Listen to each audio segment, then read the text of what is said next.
দিন দুপৰতে চোৰৰ মৰহা আৰক্ষীৰ নাকৰ তলতে চোৰে দিনতে চলাইছে চাফাই অভিযান স্মাৰ্ট মহানগৰ আৰক্ষীৰ চৰম দুৰ্বলতাৰ সুযোগ লৈ এতিয়া মহানগৰীৰ বিভিন্ন স্থানত চোৰে চলাইছে সন্ত্ৰাস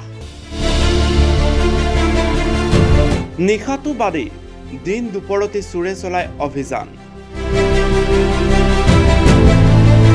বিগত প্ৰায় 2 মাহ ধৰি বশিষ্ঠৰ বিভিন্ন স্থানত চোৰে চলাইছে অভিযান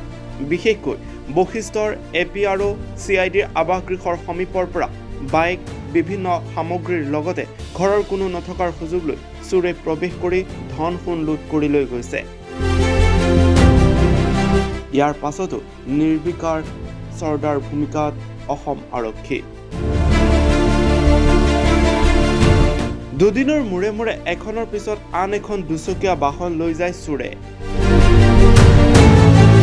উপায়হীন বশিষ্ঠ আৰক্ষী অভিযোগ দিয়াৰ পাছতো আৰক্ষীয়ে কোনো ধৰণৰ ভূক্ষেপে নকৰে নিশাৰটো বাদে দিনতে চোৰে এইদৰে বশিষ্ঠ আৰক্ষীৰ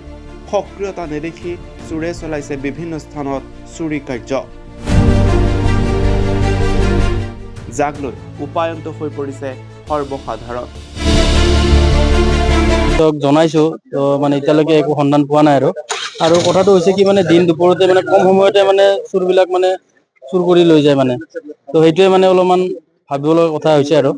তো এতিয়া তাকে পুলিচক জনাই ৰাতিপুৱা 3:40 মানে তাৰ পৰা খুলি লৈ গৈছে তাৰপাছত মই ৰাতিপুৱা শুই উঠি গম পালো যে ইনভাৰ্টাৰটো নাই তাৰপাছত ল'ৰা ছোৱালী লৈ ওলাই আহিব ভয় লগা হৈছে ক'ত কেতিয়া কি কৰে একো ঠিক নোহোৱা হৈ গৈছে য'ত পুলিচ প্ৰশাসনৰ আৱাসগৃহৰ পৰা যোৱাকালি দিন দুপৰতে নতুন বুলেট এখন চুৰি হৈ গ'ল আৰু সেইটো ধৰক আমাৰ জনসাধাৰণৰ এই বিষয়ে য'ত প্ৰশাসনৰ মানে আৱাসগৃহৰ পৰা এনেকুৱা ঘটনা ঘটিছে তেনেস্থলত জনসাধাৰণৰ নিৰাপত্তা ক'ত থাকিব পাৰে সেইটো আপোনালোকে নিশ্চয় অৱগত হ'ব আৰু আমাৰ সেইদিনা আমাৰ ইয়াৰে স্থানীয় কাউন্সিলৰ মহোদয়ৰ ঘৰৰ ওচৰত ঘৰৰ সন্মুখেদি স্কুটি এখন চুৰি হৈ গ'ল আৰু সেই ফুটেজ অলৰেডি আমাৰ ইয়াত ভাইৰেল হ'ল কিন্তু ভাইৰেল হোৱাৰ পিছতো ইয়াত আমি কোনো ধৰণৰ আৰক্ষী প্ৰশাসনৰ পৰা